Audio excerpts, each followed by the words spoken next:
Well, good morning, everyone. It is John Johnson here from the Illustrated Sporting and Dramatic newspaper, reporting for Brooklands Members TV.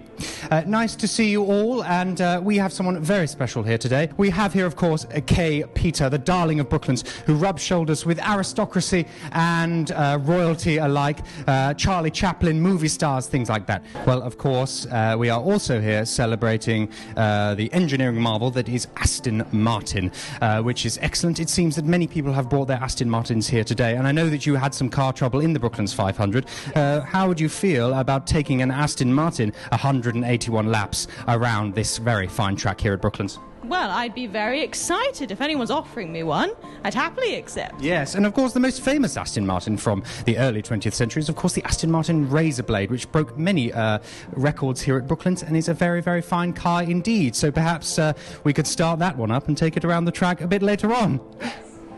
Promising nothing, of course. But thank you very much. It's been John Johnson reporting for the Illustrated Sporting and Dramatic newspaper. The history of Aston Martin cars here at Brooklands goes back a very long time. It was in 1920 that an Aston Martin car won for the first time. It was in 1922 that Aston Martins achieved 10 records in one day. And in the same year of 1922, they set a new test hill record.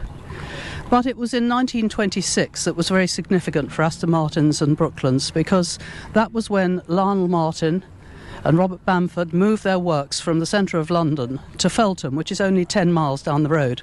And they used Brooklands to test all their pre-war cars. That's why the cars were called the Feltham cars. Sadly, in 1939, at the onset of World War II, Brooklands was requisitioned and a factory was built to make Hurricane and Wellington bombers.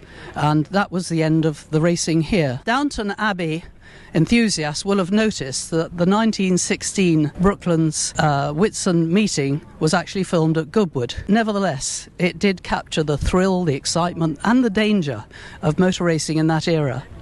But not only the motor racing aspect, it was the social side of Brooklands in those days that was so important. It was the place to be seen at, the place to be.